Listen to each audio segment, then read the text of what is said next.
Ito na yung part 2, kinat ko muna. Palagay ko kailangan ko itulak yung bike. Masyado malalim eh.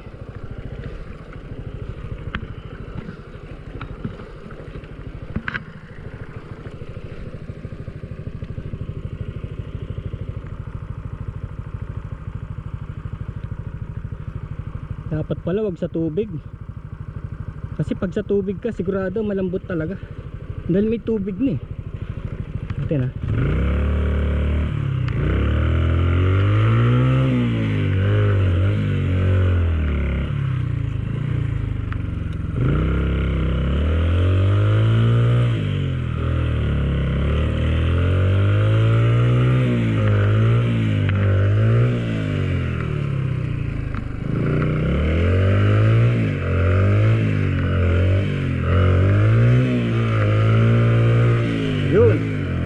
Yun.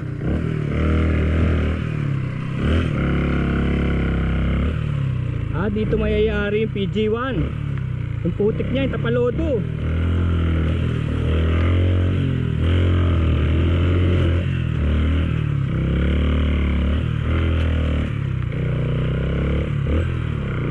Yun, nakaraos tayo.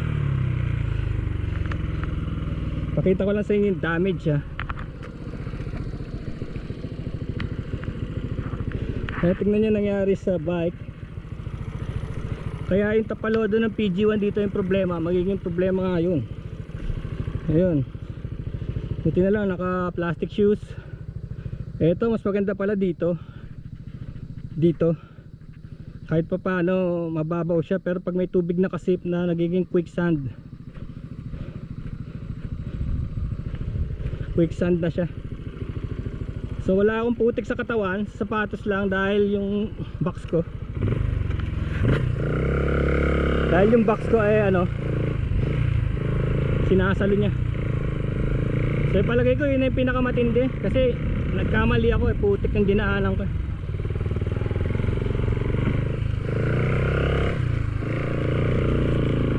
Sana ganito, bato-bato no.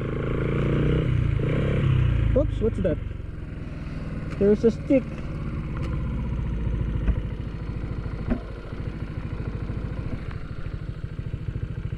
There's a stick.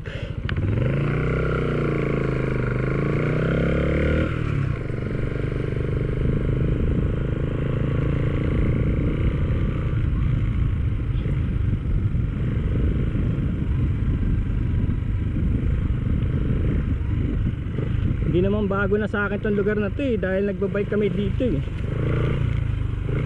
Kaya nga lang ordinary day kasi ngayon, kaya wala mga bikers. O kanina umaga pa sila. Bundok na naman. Okay, sarap. Lamig.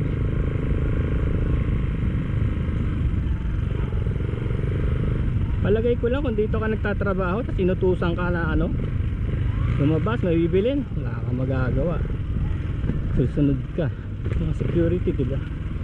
Saka dito may mga bahay, oh. Ito pa ang problema eh, sa mga ganito, pagka nasiraan ka, hindi mo alam kung saan magtatrabaho. Dahil ano siya, puro putik.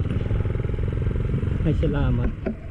It's a couple of ano lang, no? Bags lang malalupit. Pero mini lang yun, mini. Ito alam ko na to. Mini lang yung mga dinaanan natin kasi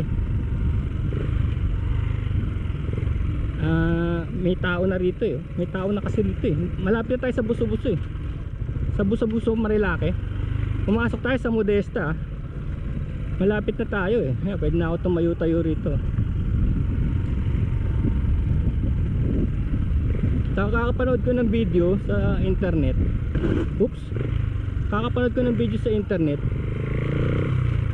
Nakikita ko na yung sinasabi mong may nanghaharang ganon, yung mga bandido sa gubat.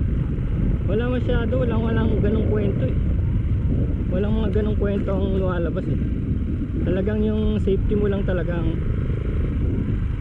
Pero yung ano, may bandido wala. Nakikidnap ganon. O ito, kita nyo, pag na-training na kayo dun sa puti kanina, baliwala na to mga to.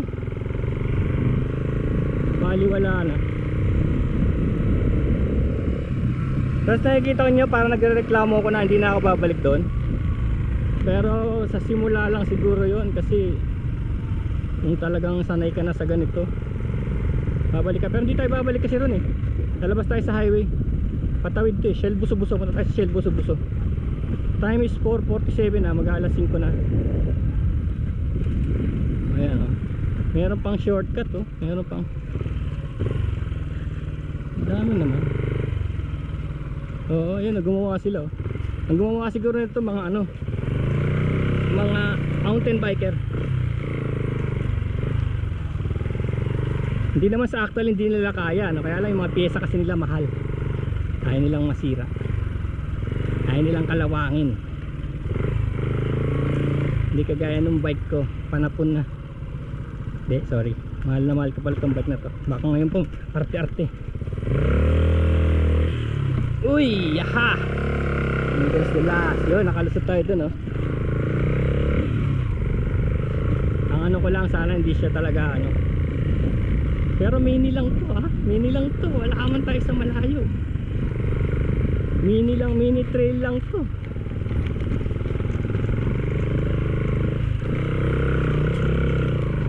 Hindi tayo malayo.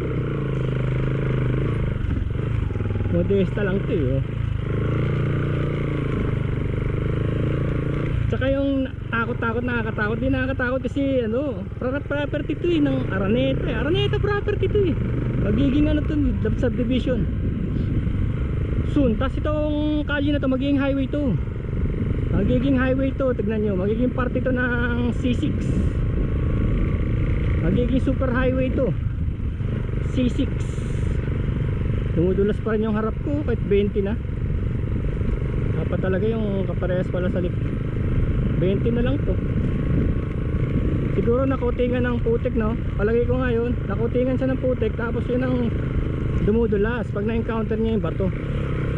Kasi lumubog tayo sa putik eh. Ngayon pa lang niya tinatanggal yung mga putik eh.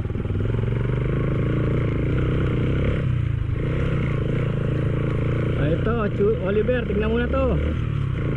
Tignan mo na tong video na to. Ito yung mga tatahakin natin. Kailangan iangat mo yung tapalodo mo ng konti.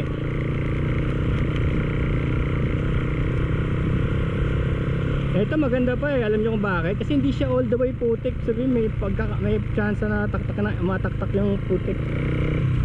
May chance na maitaktak yung putik. Ayan na. Nakikita niyo yung gwardiya yun eh. Naku, Diyos ko, baka pa babalikin ako.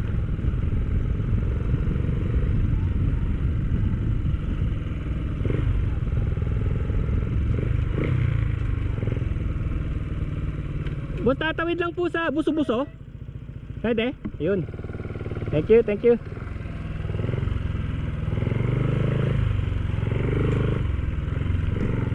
Heh. Sa Marikina, nagpa-practice lang ako eh. Pupunta akong general na car eh. Practice ako sa putik. Sige, thank you.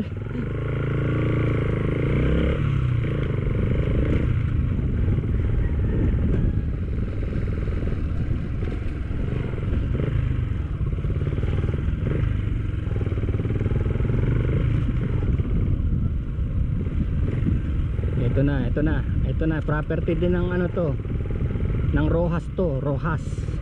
Si Mar Rojas. So, dito nakalagay Rojas property. Araneta property, Rojas property. Kaya parang private property ito. Dito yung Philip Sanctuary. Babata ng mga gwardiya, no? Mga gwardiya, ang babata, yung mga pulis, ang babata, yung mga sundalo.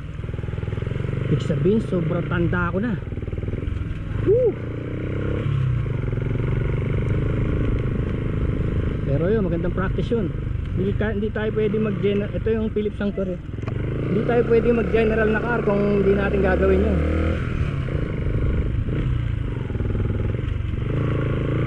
Thank you. Saka wala akong ibang bike kundi ito. Wala, matesting ko rin yung bike kung kakayanin niya. Hello! Ito, ginawa ito para naman kay Philip Sanctuary. Ginawa ito para kay Philip Sanctuary. Eto na, lalabas na tayo. Ewan ko, palabasin tayo dito ah. Kasi pwede palang dumiretso pa ron eh. Pero ito yung alam ko eh. Ito, property pa rin ng ano to, ng Rojas, may guard house. Pero sabihin natin palabas na tayo. Bawal ang motor dito. Mga empleyado lang. Kaya lang nakikita nila galing tayo sa butas na to. Baka iraradyo na ng guard kanina na lalabas ako. Kasi hindi ko alam kung may butas doon sa kabila. Ito na. Ito na yung tinatawag nilang ano, Little Baguio. May mga nag-pre-up. Ito. Daming pine tree. Nakalis tayo. Woohoo! Ayan, Oliver! That's it! Ayos. Kinabahan lang ako sa ano, Kumunoy. Kinabahan lang ako, kala ako makukumunoy eh. Kasi lumubog yung motor eh, kalahati eh. Lumubog yung motor, kalahati eh.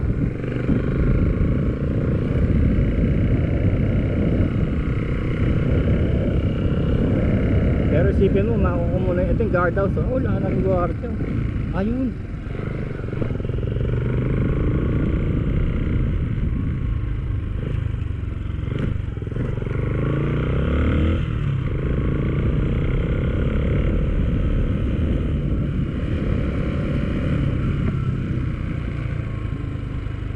Sige pa.